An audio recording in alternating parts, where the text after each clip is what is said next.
Hello guys, welcome back to my channel. I'm back.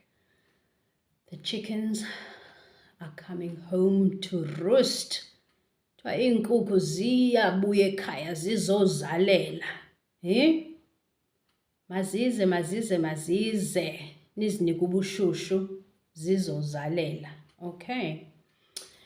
All right, so let me get on to this other story.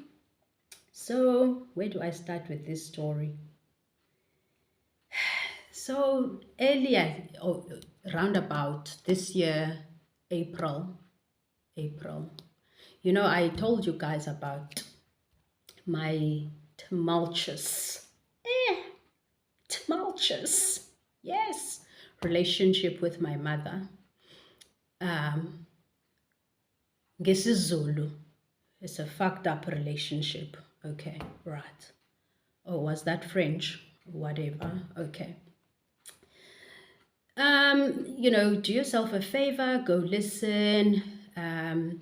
The video about that specifically is the one that is 1 hour 57 minutes. That's the one, because I was like, I'm gonna forget these stories. I don't want to cut and cut and cut. So let me start this story like this. And I'm gonna try to, of course, not name the name, but with these stories it's difficult because of when you know, man. When you know. Okay. So I told the story about my beautiful, lovely sister. She is my person. She knows that. She's like, yeah, Konji, but okay, my sister is sick in a sense of she is battling drug addiction. And,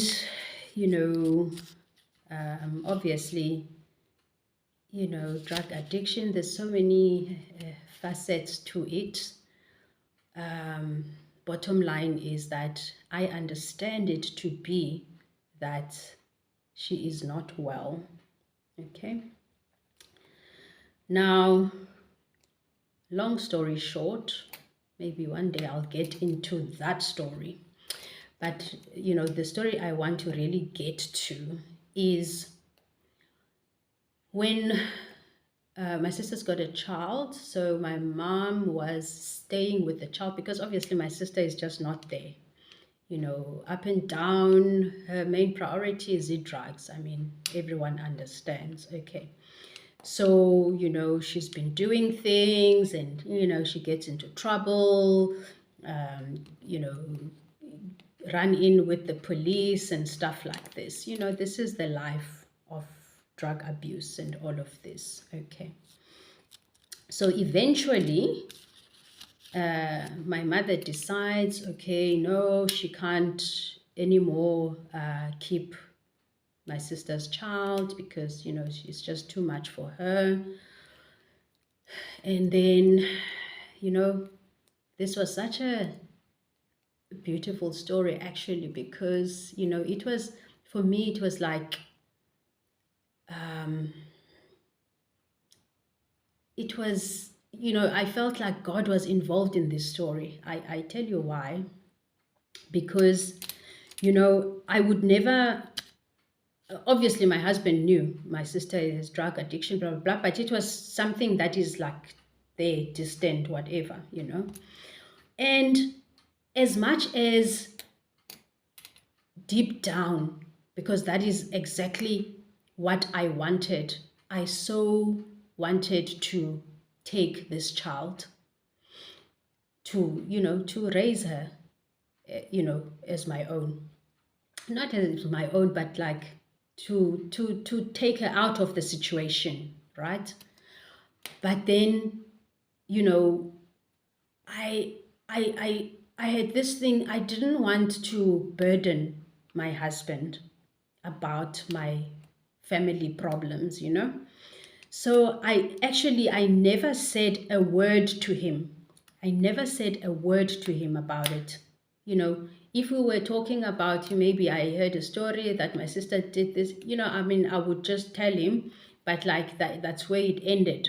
Like, so he knew all the stories as I got them, so I would relate to him, but never have I even displayed any kind of,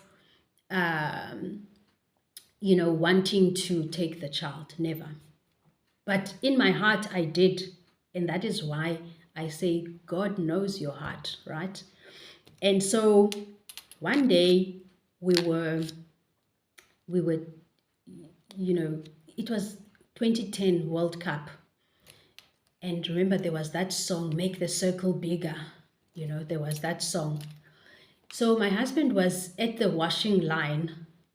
And now I'm talking about the washing line, and I'm going to tell you a story that links to the washing line. So, ebesoneka impahla. And then, so I was standing there by him while he was hanging the washing, just chatting to him. And then when he finished hanging the washing, he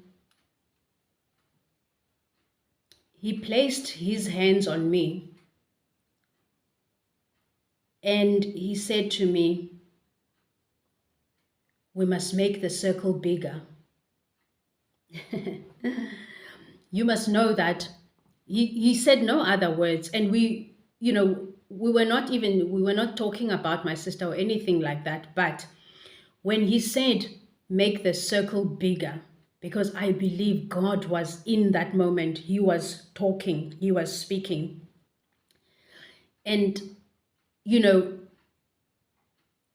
when he said those words, because I knew exactly, because like God was speaking, I just wept because I was like shocked, because I know that I've never told him that I want to do this, and yet God spoke to him. Because you see, my thing was this, I didn't want to burden him, and because I knew the kind of problems that my family could bring, so I didn't want to be the person to be like, let's do this, and then there's problems.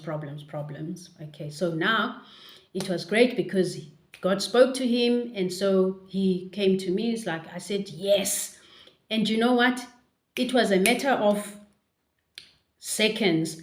I phoned my mother. I said, this is the story. We want to take the child. And she was like, yes, take her, blah, blah, blah. And we drove, we went to fetch her. And,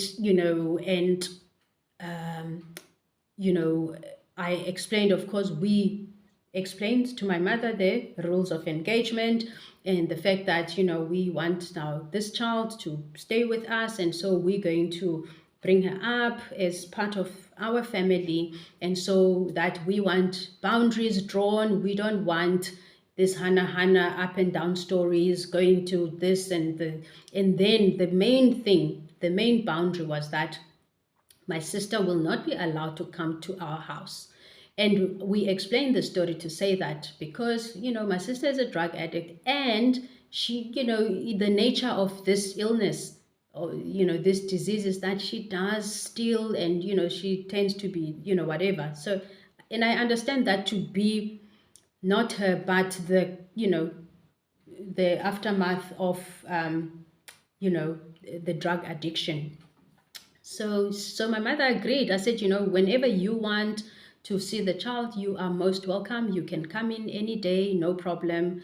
But also I asked her to say, and I don't want the child to be like up and down, we're not going to do that, weekend, wait, because now after the weekend, we must start from scratch to instill discipline again. Now you must understand, a child who's been in the streets, basically that's how it is, because obviously the child's mother took her to the streets, right? So this is a child who had some level of damage. Okay, so So, but my mother agreed, okay, no, great, da da da. So when we got there, I mean, this child was not looking good.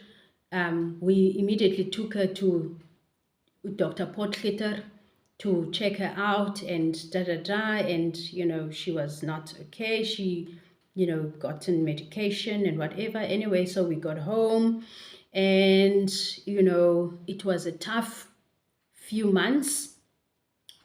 It was a tough few months because, as I say, this is a child who is used to the streets. And, now she gets into a setup that is stable, and she cannot find her way, in this setup. And so that very evening when we got home, so I made supper. And so now we're sitting around the kitchen counter. And so she's sitting there on her bar stool.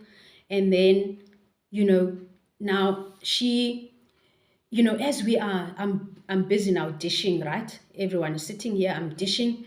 And this child is like, she's going like that, she's going like that. And I'm like, okay.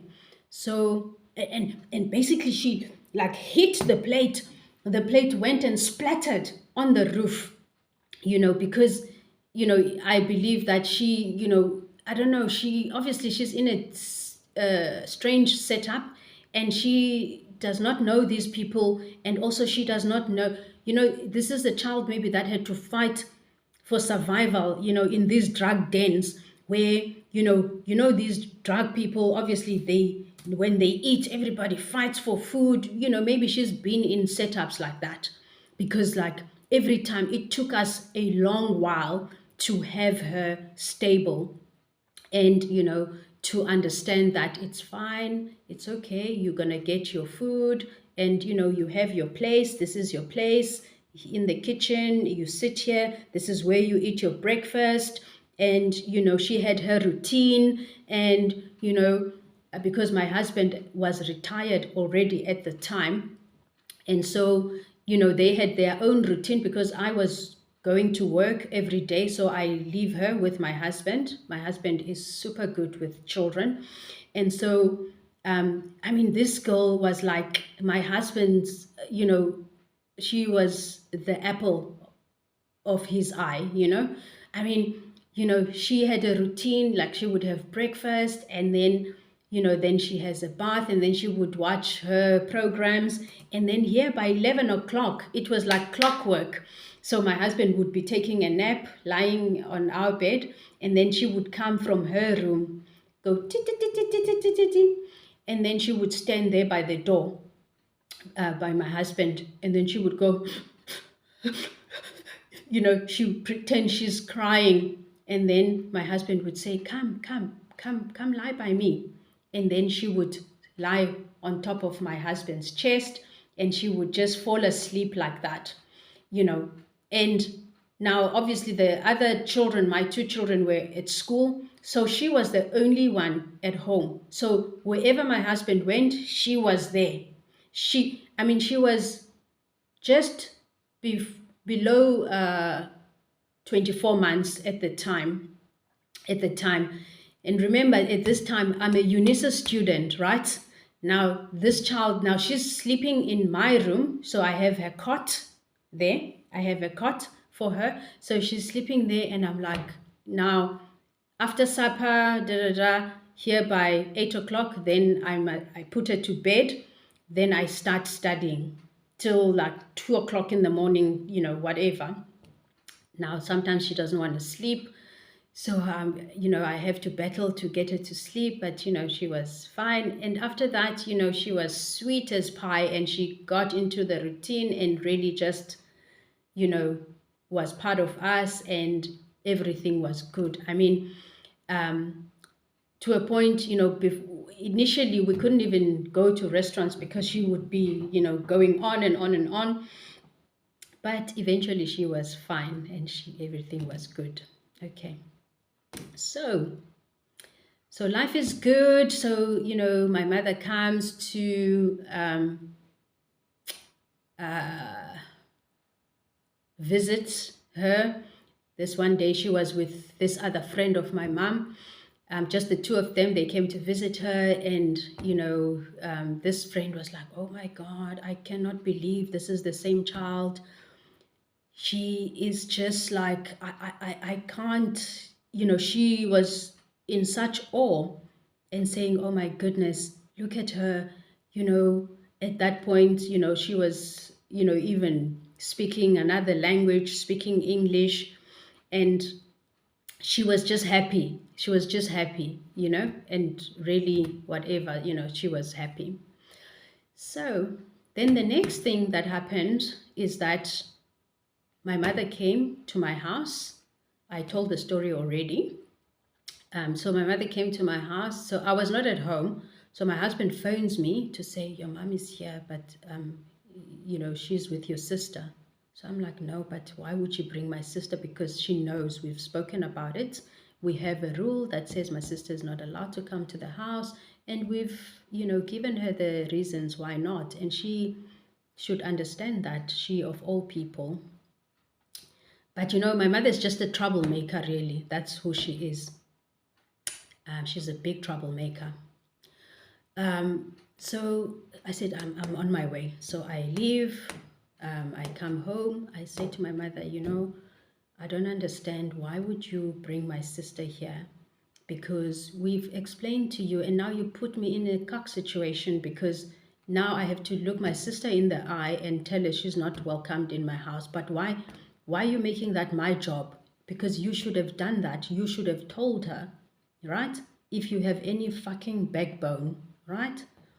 Okay? And now, on top of this, you make me to be a liar in front of my husband, because obviously my husband is now shocked to say, but, did I then tell my mother or not? Obviously my husband did not question me, because he knows I won't say something that is not there. So then I said, no, this is not right. It's unacceptable. We have rules that we, set, so you must respect them. So my sister is not welcomed here. You understand the reasons. It's not because I don't love her, but we're not going to do this. We're not going to do this. So then I think this whole thing started after that, because then what happened was that, maybe I don't get the things right, but it all comes to play. So I think this was now the next day,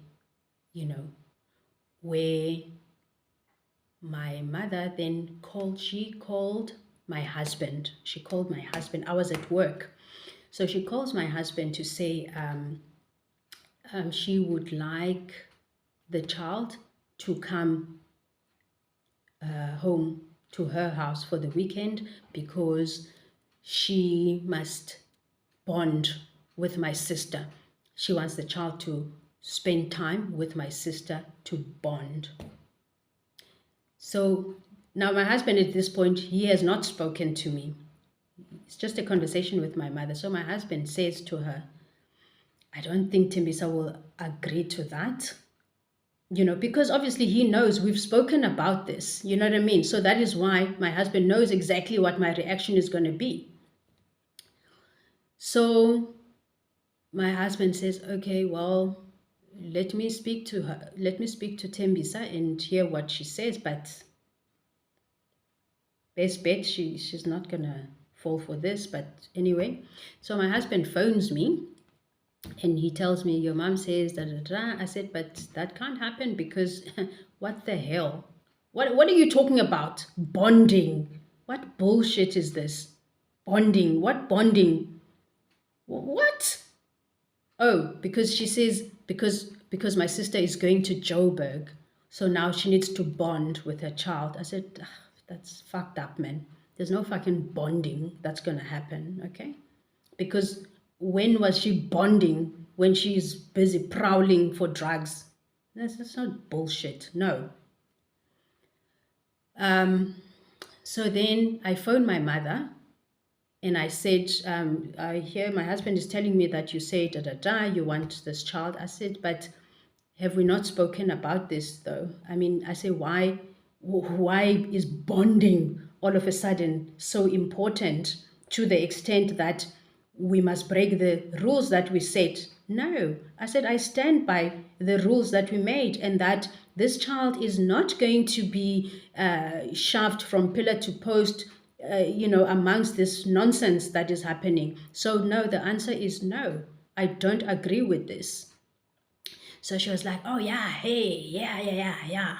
So you think you are this, da, da, da, da, da. So my mother will always resort to this, you see, because obviously she thinks little of herself. So every time I would set a boundary with her, she's like, oh, so I think I'm the da, da, da, da, da, da, da, da, da, da. But she agreed to the rules, okay? So don't agree to the rules of engagement if you don't want to play, okay?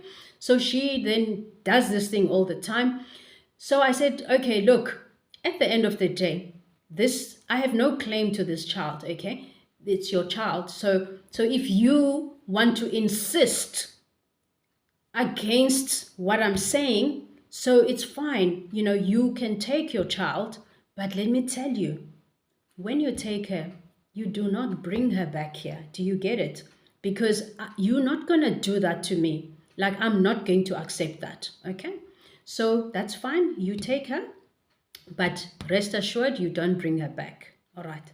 So she says, yeah, I'm coming to fetch her. So then, of course, I tell my husband, okay, this is happening. So we pack her clothes. Now, remember, I've just spent thousands of rands buying clothes for this child.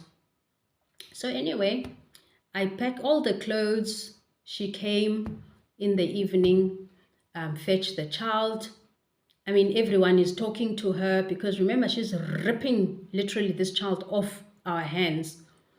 So she's like, so my eldest daughter actually said to her granny, what you're doing is wrong. So she says, I know. That house that evening, after she left, it was like a morgue because, I don't even think we ate that day because we were so heartbroken. It was like there was death in the family because we didn't even switch on the lights. Literally, we can still remember today how we speak about that day and even my eldest child will say, and Mom, remember I told Granny that it's not right what she's doing. And what did she say? She says she knows, but she did it anyway. She was pushing through because her goal was to defy me because dare I tell her how it's going to go down because I'm a child. But no, that's not how it works. Okay. So anyway, the child leaves.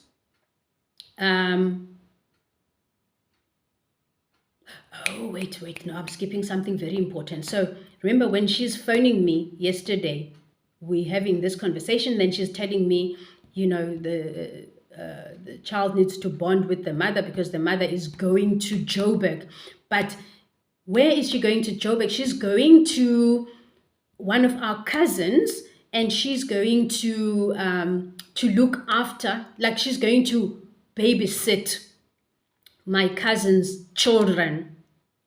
I think, did she have 2 children at that time or 1 child or whatever? But she's going to babysit my cousin's children. I say, what the fuck? I said, what are you talking about? How can, excuse me? Are we not talking about the same sister? She is a drug addict and I am looking after her child and you telling me that now she's going to Joburg to look after my cousin's children. This is fucked up. Like this, no, this is not making any sense. So what do? Me. So I phoned my cousin. I said, hey, cuz, I hear that my sister is coming to stay by you to look after your children. She says, yes. I said, oh, that's great. I said, the reason why I'm phoning you, okay, I just want to be clear on some things because this story is not making sense to me, right? So like, I want to understand, like, how can my sister be coming to look after your child when she can't look after her own child? Because my sister right now is a runaway drug addict. I'm looking after her child, and yet they say she's coming to look after your child. I'm puzzled by this. So, but the thing is this, I'm asking you because, look, I think, of course, it's commendable if you know that my sister has got all these problems and you are willing to take her in. I mean, that's fantastic. I wouldn't do it, but, like, if you're going to do it, then it's great. But the thing that I wanted to know is, are you aware, or actually how I asked her the question is, what is the extent of your knowledge in terms of my sister's problems? She's like, no, I mean, I don't know anything. It's just like, it's just a, teenage problems, like whatever. I said, no. I said, no. I said, listen here. This is not like your typical, teenage problems where, teenagers, just like, leave the house for days for parties and stuff. No. I said, are you aware that my sister is a drug addict?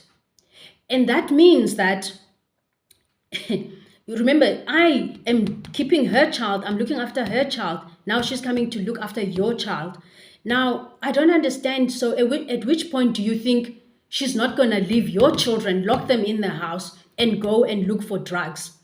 And why do you think that your husband's laptop or whatever is not going to disappear? Do you know what I mean? I'm painting her the fucking picture that is going to happen. That has happened already. That is happening here already. That nobody is sharing with her. Because let's be honest. Let us be honest that at the end of the day, when it all comes down to a close, and my sister has, number one,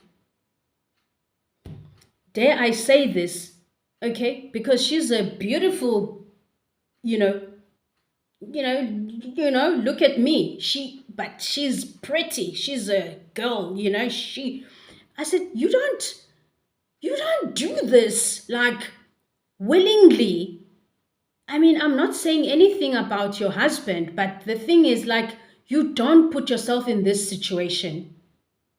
Why are you doing, anyway, and the fact that, I mean, your children cannot be safe. My sister at that, it's not about her. I keep on telling you, I love my sister and she knows it too.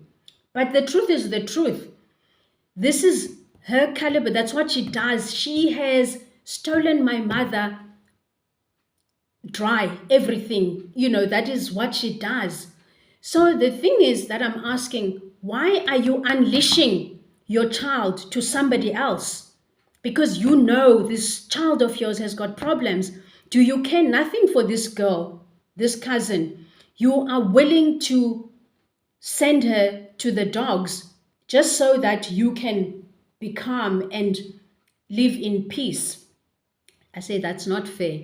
And when I told my cousin these things, she was like, no, I was not aware that this thing is like this.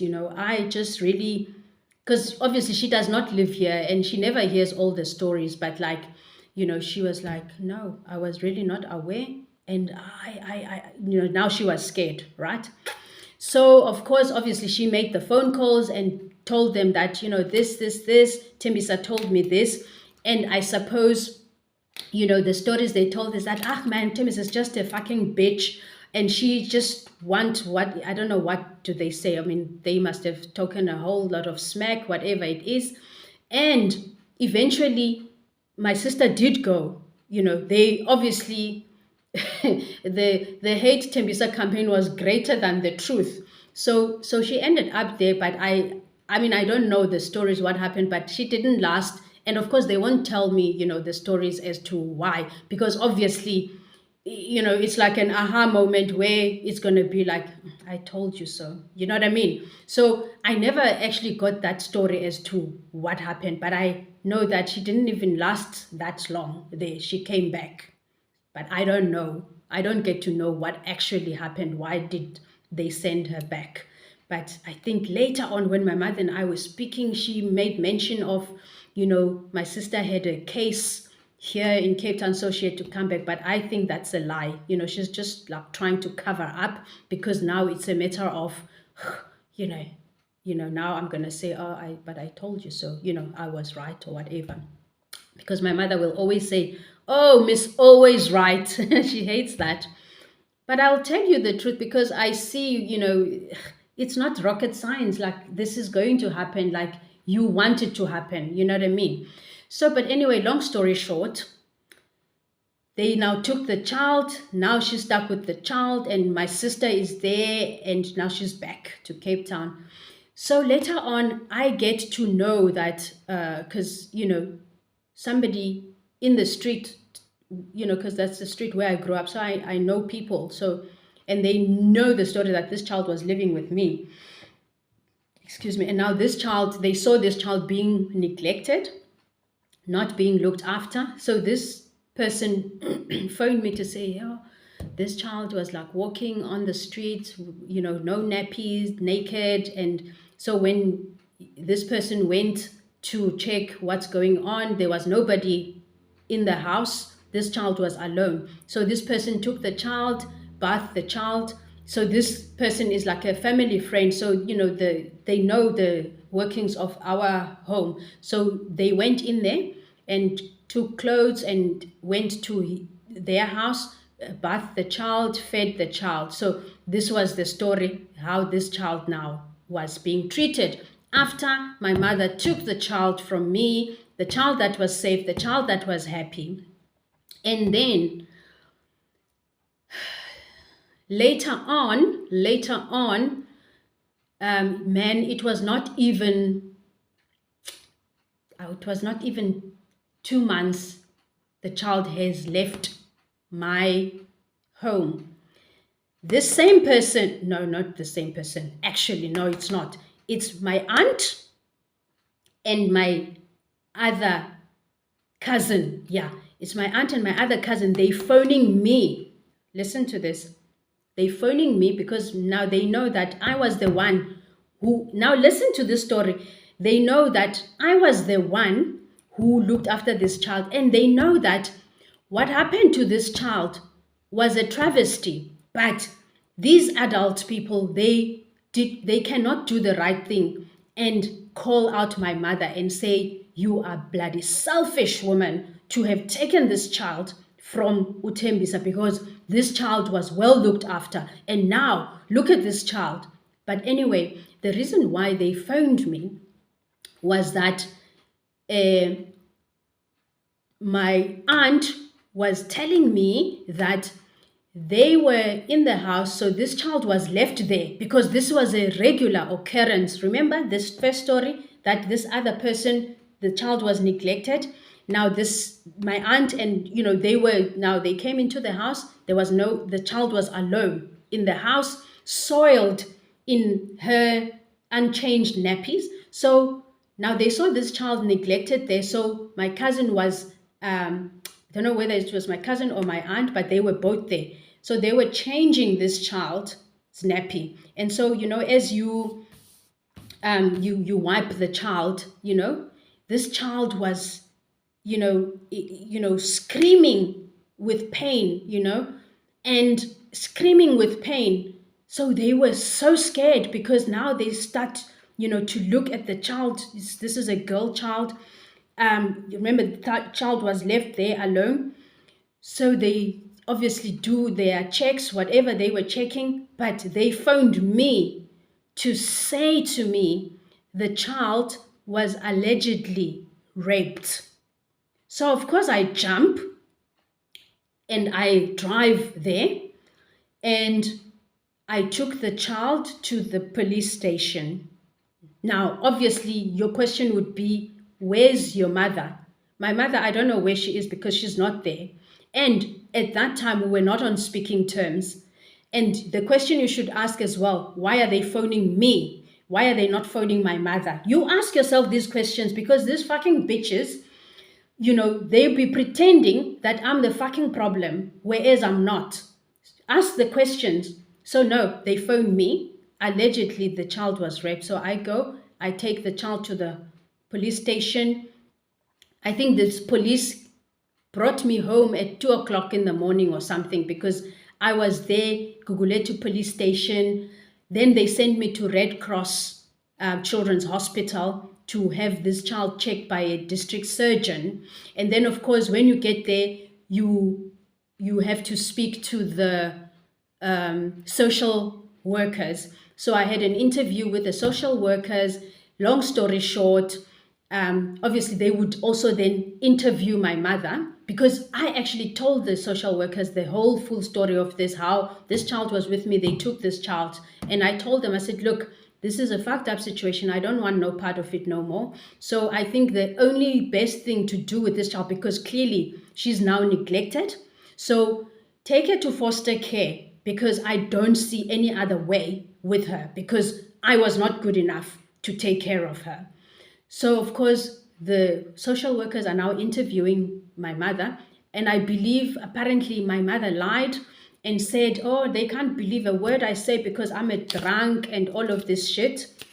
But now all of a sudden the story changes later on for her to say, I said she's a drunk, but she's lying. But anyway, I just want to shut down this segment of this video so I can open another segment, because the story seems it's going to be a bit long. So thank you guys. Let me see you in the next video.